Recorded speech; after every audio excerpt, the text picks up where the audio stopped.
Semua pelajar tingkatan 6 kat sekolah ni confirm kenal wajah ni kan? Wajah yang selalu tenang tapi penuh aura. Inilah dia, cikgu pengajian am kami, Cikgu Wan Rosmarini.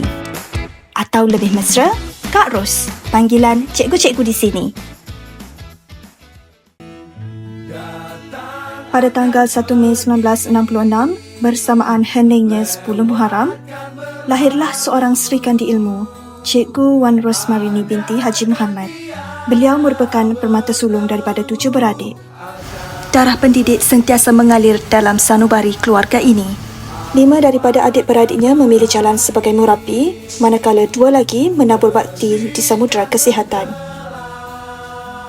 Kembara mencari mutiara ilmu bermula di Sekolah Kebangsaan Kubang Kerian dari tahun 1973 hingga 1978 sebelum memulakan langkahnya di Sekolah Menengah Kebangsaan Kubang Kerian sehingga tamat tingkatan 6 pada tahun 1986. Beliau terus mengorak langkah ke Universiti Malaya dan berjaya memperoleh ijazah sarjana muda pengajian Melayu sebelum mematrikulkan dengan diploma pendidikan pada tahun 1991 di universiti yang sama. Merindu, ku tak siap tanpa dirimu, ku harap terbaik untukmu. Takdir Tuhan tertulis indah. 10 Jun 1988 menjadi saksi ikatan suci bersama insan pilihan hati, Encik Nur Azmi Ibrahim. Beliau dikurniakan 6 permata hati, Muhammad Alif Nazrin, Nur Sakinah Az-Zahrah yang kini bertugas sebagai doktor perubatan di Klinik Bandar Gua Musang, Muhammad Azim Nazrin kini bertugas sebagai jurutera dengan syarikat KTM, Nur Azhani Az-Zahrah, Muhammad Adib Nazrin dan puteri bongsu yang kini menuntut di UiTM Perlis. Cikgu Ros turut melangkah ke fasa bahagia sebagai nenda. Melaka menjadi saksi langkah pertama. Di St. David's High School, beliau menimba ilmu praktikum menyantuni anak didik dengan penuh dedikasi sebelum langkahnya menjadi rasmi.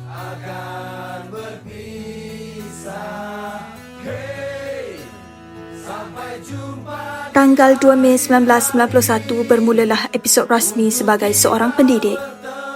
Beliau memulakan langkah di SMK Kota, berkelana menabur bakti di SMK Tumpat, seterusnya di SMK Bacok dari 16 Jun 1996 hingga 31 Disember 2006.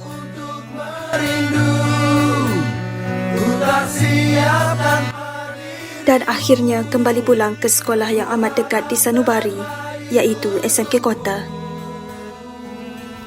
Sepanjang 35 tahun dalam dunia pendidikan, beliau bukan sekadar mengajar, malah mendidik dengan jiwa. Pelbagai amanah telah digalas daripada Ketua Panitia Pengajian Am, Ketua Unit Kurikulum, Ketua Unit HAM sehinggalah diiktiraf sebagai Guru Cemerlang Pengajian Am. Segala tugas bukan sekadar tanggungjawab, tetapi satu ibadah yang tiada batasnya. Untuk kita bertemu lagi, ku relakan. Sepanjang perjalanan ini, usaha dan dedikasi beliau tidak pernah dipandang sepi.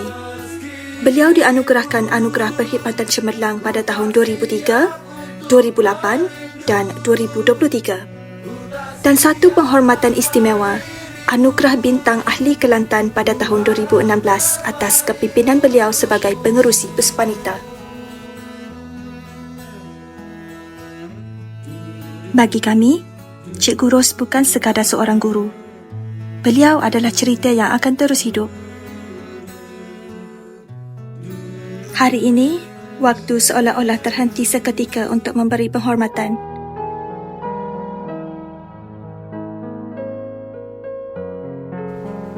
Selamat bersara Cikgu Wan Rosmarini.